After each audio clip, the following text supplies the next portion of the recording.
can we help? Go ahead, Donna. I don't know that I have anything super specific. Just I've noticed a lot that our reach is up, our engagement is up, but I find consistently it's not translating to phone calls necessarily. So yeah, that's kind of one of my biggest things right now. Okay. So what we anticipate to have, so Donna, I think you're in a very lucky situation that, you've chosen to call Canmore home, that you're doing real estate in Canmore, because now that we've all experienced, I was chatting with the team about this morning, now that we've all experienced one pandemic, it's not going to be hard to imagine experiencing another pandemic in our lifetime. It's not going to be hard to imagine something like this happening again.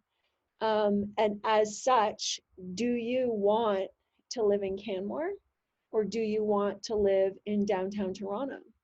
Do you want to be stuck in, again, like, look at what we have to offer here. And that might be the angle you want to take, is, you might not, like, your clients, you might not be in a position to buy now, but when things open up again, it's going to be, I heard someone kind of suggest this morning that it's going to be like the start of the Boston Marathon, but I actually see it more as being like the start of the Indianapolis 500.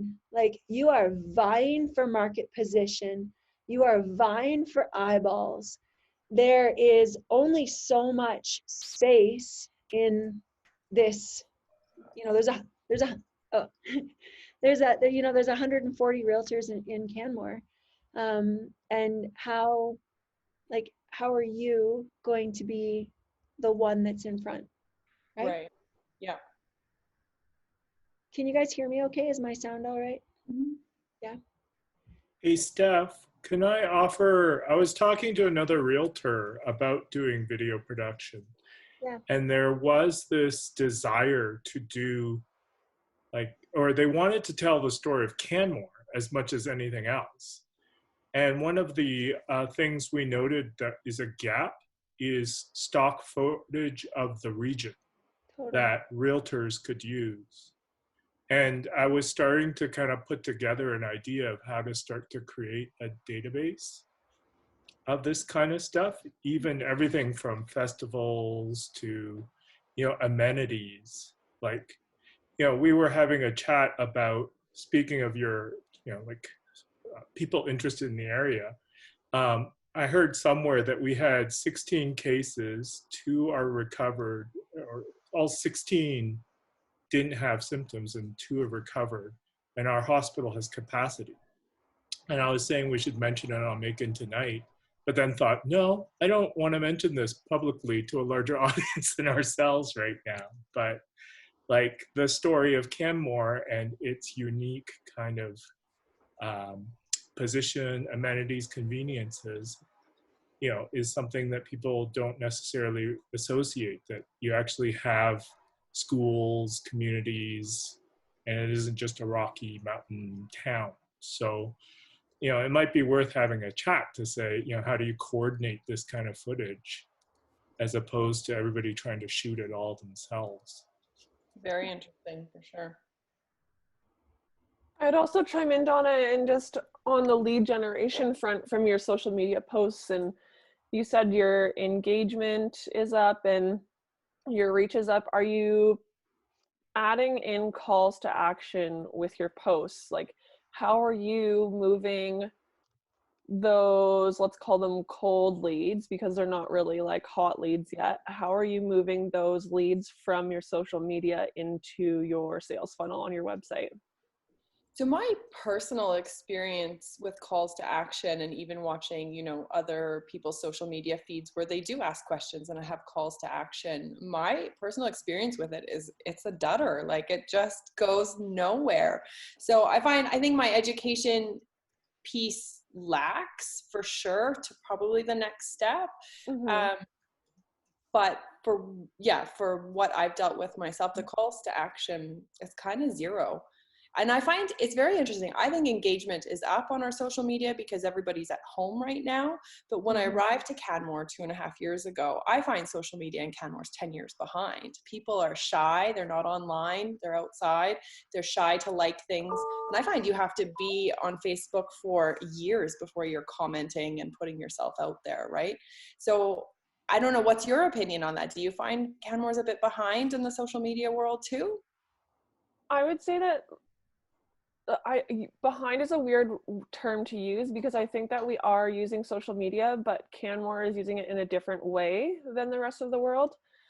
You are right, like Canmore is a sport community. Like we are outside and experiencing the outdoors and like being active over being on our phones. Um, but there definitely are ways that you can also use like marketing tools to your advantage to help kind of capture the audience once they are online. Okay. Yeah, that's helpful. For you, I would, since you are like getting more engagement, I would just, yeah, like not necessarily having obvious calls to action, Donna, but just think about how you can effectively move that audience to your website, because that's the goal with social media for you, right? Is moving that audience over to your website and into your sales funnel. Okay, thank I you. don't know if Steph has anything to add. She is the sales funnel expert, so. I actually wanted to kind of hear from Lily on this one, coming from Cisco and from that side, being in Not Canmore. I think right. Sorry. Yeah, I have a few ideas. I think right now we all should embrace the fact that right now we're focusing on putting ourselves out there and getting our names heard and known more than actually selling potentially because of what's happening in the world. So if your engagement is up, this is actually amazing. And if people start recognizing you through your social media channels, this is great news. And not having it translate into sales, this is kind of a normal for now, and hopefully it will be changing soon. So if you actually focus on getting your name out there, becoming known amongst your following, that's amazing.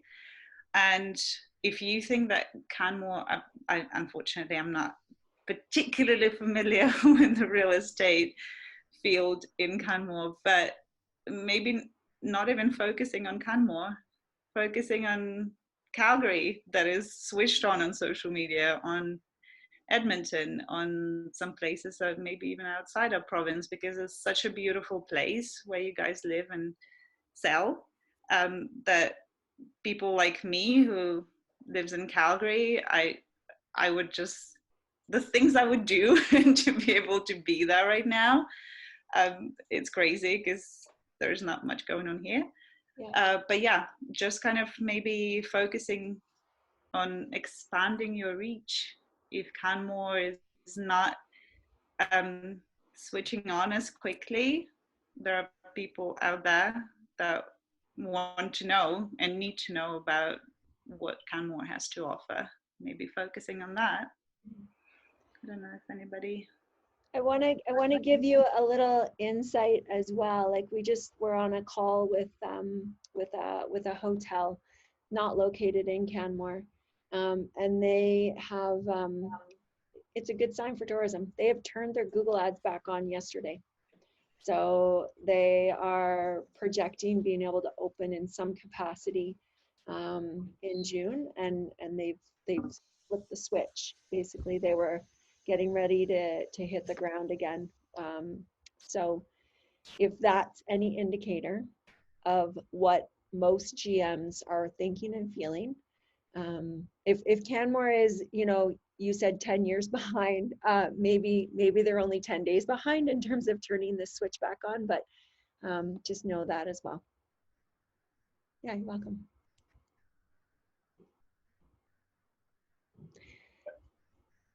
Steph, can I just add one more thing? That when we're talking, Alberta seems to have a dominant kind of retirement fantasy, which is to move somewhere else in Alberta to Canmore or in the mountains. And that seems to drive like big markets in Calgary. But I was thinking when you were talking about advertising in Toronto and doing just a quick image ad that says, this is a $1 million view in Canmore, and this is $1 million view in Toronto. And like, you don't even have to say anything. Like, I could tell you for ourselves, that's what happened. Like, we sold our condo, or, our condo is the same price as a condo in Kitchener when we moved out here. And nobody thinks about moving to Kitchener outside of tech. But when you see the views, it's just, you kind of blow people's minds. And these days, tech could be based anywhere. Mm-hmm. So even people, for example, like my husband, who's in software and tech, he works from home. It doesn't matter where he's based. So he could be working for a company in Kitchener and living in Canmore. And we have high-speed internet. No, we don't. It's fast enough. No, it's not. It's so slow. You're not selling it to me. Whenever I go work in a coffee shop in Calgary, I'm like, whoa, yeah, real internet. Maybe I take that back. Yeah. Sunshine has a direct link with the only fiber in Canmore, which is currently sitting below Shops of Canmore. It comes that far, and that's about it, as far as it goes. So maybe, yeah. I know. Apparently, though, the fastest internet connection in Canada is in Newfoundland, because that's where the pipe comes in from Europe and connects. So oddly, the Maritimes has super fast internet. Is that true? What? Is that true story? Or are you just making that up? Really? No. They have like 10 times the speed of downtown Toronto. Wow. Interesting. Because their population's so small, no one's on it. They don't operate 10 times the speed of downtown Toronto. The other cool thing I heard today is that Calgary is selling out of bikes. Last weekend, so all the sales that they lost between March 15th and April 15th, they made up last weekend. Wow. It's the same with the cafe. Yeah, but I think they're still down. I don't know. I just, what I hear from like the bike shops in this area is it hasn't translated yet into what's happening in Calgary is necessarily what's happening here. And I wonder what other trends we might see. So like Lily, if you see a trend in Calgary. I do. We can't find any trampolines for children. Yeah. Like nothing for kids to spend time in the backyard. None of the swings. And if they are available, the reviews are terrible because the good ones are all sold out, and no trampolines. You can't even be on like a wait list or anything. So all the parents were like, oh, the weather is nice, let's buy it. Everybody goes and buys it, and we missed out a little bit. I also saw webcams. You can't even get on a wait list to buy a webcam. So if your computer doesn't come with like a fairly good quality video, you can't get a webcam right now either.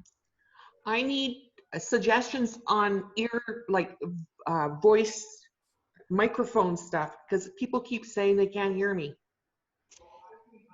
We can hear you.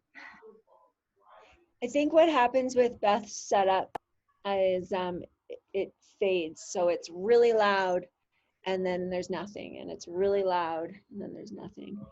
But do you want like Bluetooth headphones, Beth, that connect? Is that what you're thinking? Or obviously I need something, because everybody is getting pissy with me about it.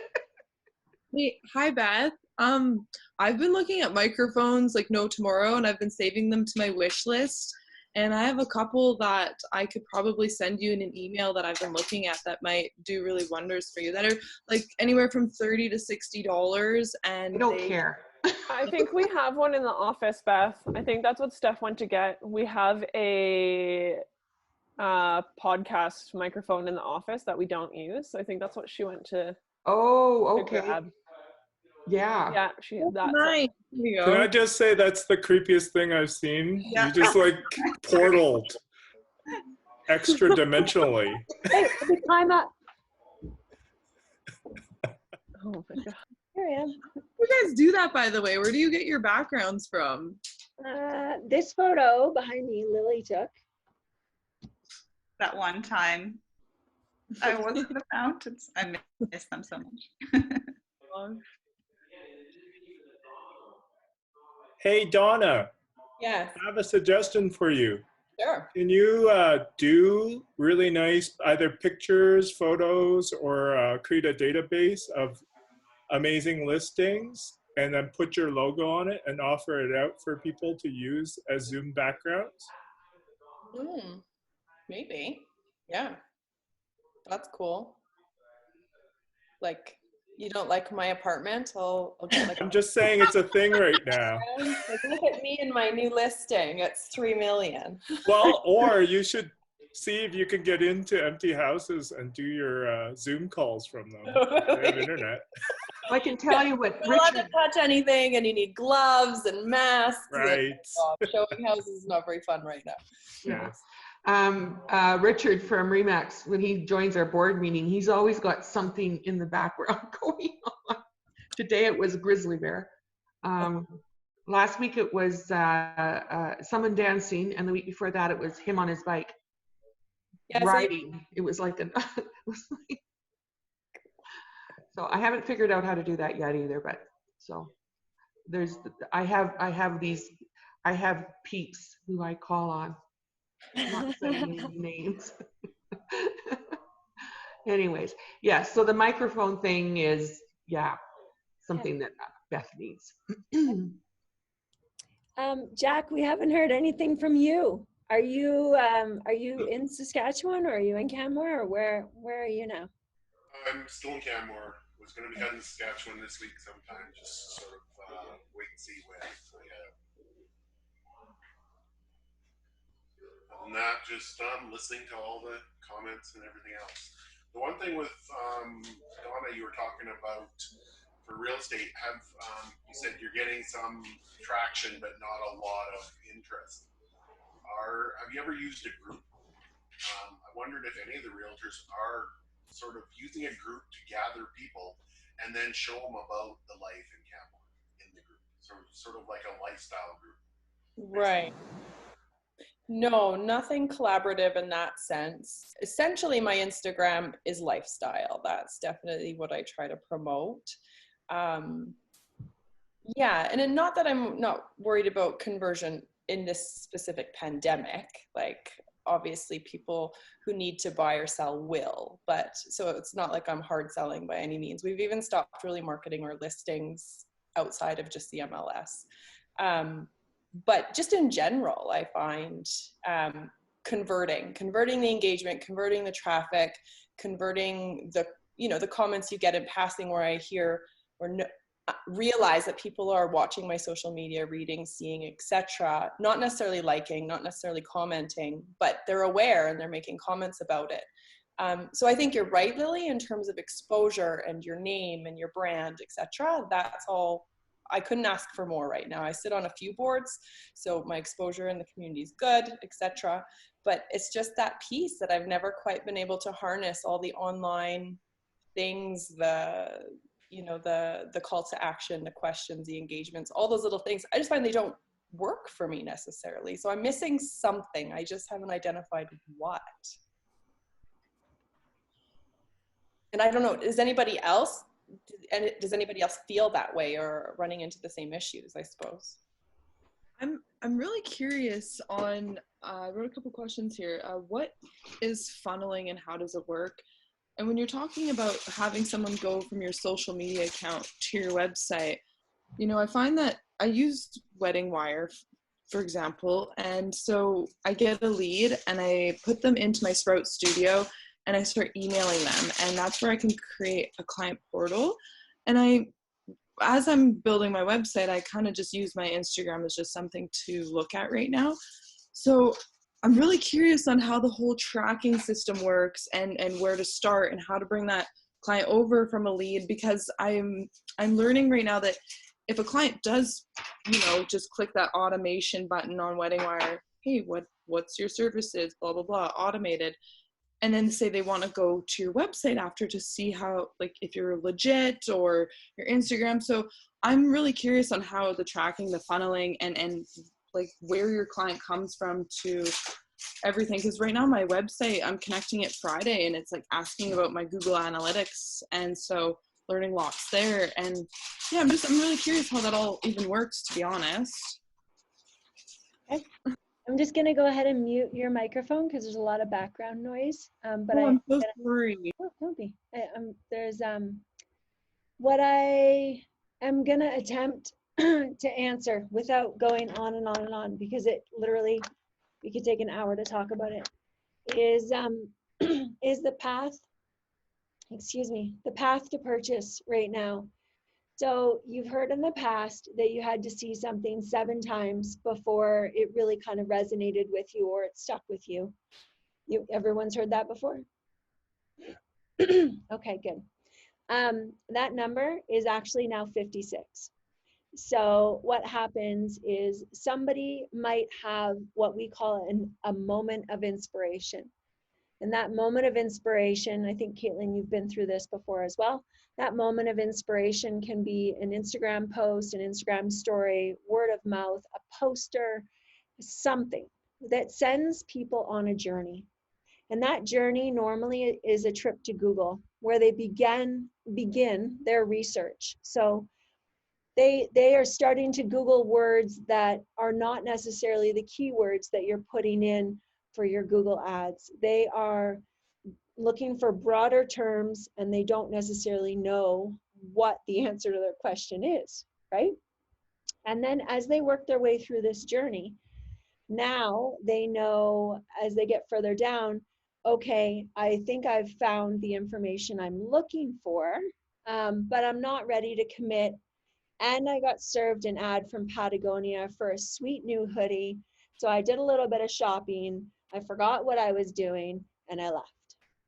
Later on, maybe I left that browser window open, or maybe I see a similar moment of inspiration. Again, I'm sent on the same journey, where I go to Google, I do my search, I'm led on a journey. Now I'm going a little bit further. I'm finding maybe a potential company who might provide an answer. I'm finding a blog that has an answer to those questions. I'm checking out some Google reviews. I'm doing a few other things. Again, I might leave. This path to purchase might be years, honestly. I know for Carmella, it's anywhere from sort of, I would say, 3 to 4 months, all the way through to 3 years before somebody would actually work with us. And it's like every time they leave, I lose my ability to track them along that line, okay? What I need now is what's called a moment of commitment. So they've moved past the awareness phase of the decision-making process. They are now in the consideration phase of the decision-making process. They see another signal, which is another one of these 56 attribution points that sends them on their journey again. This time they come directly to our website. So here's how it works, Caitlin. They see the Facebook ad or the Instagram post or the story or the ad or whatever they see. They come to our website, to a landing page. For some clients, we don't even use the client's website for a landing page because there's too much noise and we can't control everything there. So then what we do is we take the landing page and we set it up with one goal in mind, one conversion, okay? And that generally is to complete the goddamn contact form, right? So, and that's what we consider the moment of commitment. So whether you're looking to test drive a car, to view a home, to find out about a video project, or to, Beth, I don't know if this necessarily applies for you. Again, you want them to complete that form. That information then goes to your inbox. So there's There's about 80 different changes that you want to make on a landing page as you're testing button placement, button color, text, video, all of these sorts of things. There are some best practices that we know work, and that is video on a landing page increases your conversion rate. Keeping the landing page as simple and as clean as possible works for sure.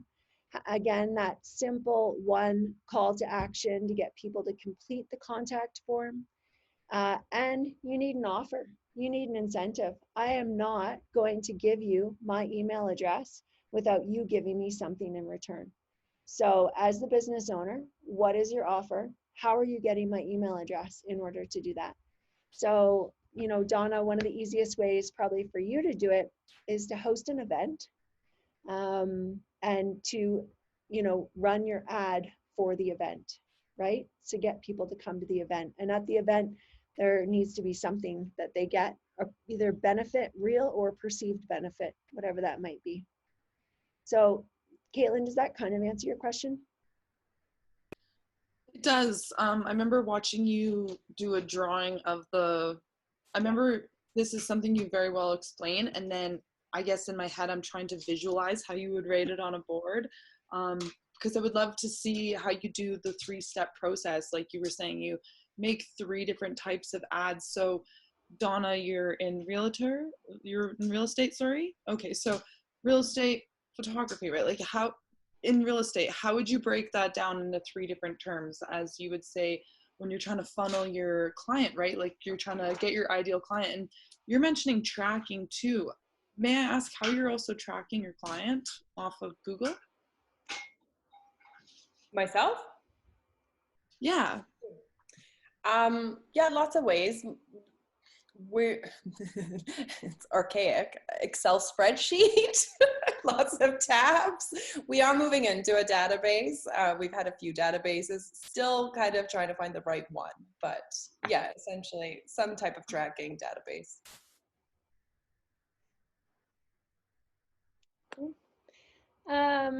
We are at 11:30, believe it or not. So that's generally how much time, I'm losing my voice. It's generally how much time we have scheduled for these Carmella chats. If you guys, like Beth, we didn't really hear from you at all. Does anybody have any further questions or comments? We're happy to go a little bit over to answer your questions if you want, if there's anything else we can do. I gotta run. Okay. But can I just make one suggestion for people to think about? This is an amazing time when people are actually about to change their behaviors, or they have changed their behaviors, and it's an amazing interruption. So I think it's also a great time to look at those shifts and those changes and see where you can fit into those changes as a new way of doing things or helping others to do things. That's my thought. I gotta run. Bye. All right, bye. Take care. Awesome. Cool. Just right. on, yeah. May I ask, just on funneling. So I love how you explained the journey aspect of it, and then how does that fit in with the funneling when you, like I've seen you shown before. It was very brief though, and it was the 3 categories where you say you make 3 different ads, and then you see which ad gets you the most promotion, and then you bring it over here, and it's. Are you able to explain that without having a board in front of you? Yeah, totally. So what you're doing is I want you to, you talk about a funnel, and one of the first things that I'm going to tell you is that the traditional funnel model is basically dead. Because the path to purchase is 56 attribution points on it. You cannot attribute any one particular point to being the reason that somebody moved down the funnel. It's bigger than that. So what you're describing, Caitlin, is the process we use for generating ads. Okay, so we're going to take 3 different pieces of or 3 different videos, for example, for a client. We're going to take 3 different pieces of copy. We're going to take 3 different calls to action. And the software that we use will cross-populate every possible variation of that ad, and we will launch 50 to 70 ads at once. Then what we're able to do is we're able to wait and watch. And after about $200 to $300, we start to see that it's this video, this copy, this call to action are the ones that are converting with this particular audience. And after we have that figured out, then we can go and start making changes to the funnel to increase the quality of the conversion, the type of conversion, things like that.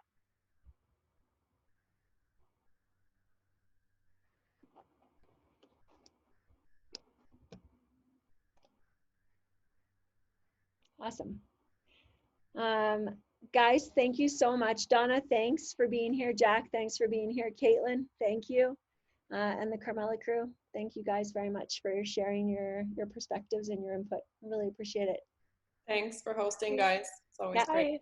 See you next week. Thank you. Bye. Thank you so much. Take care. Mhm.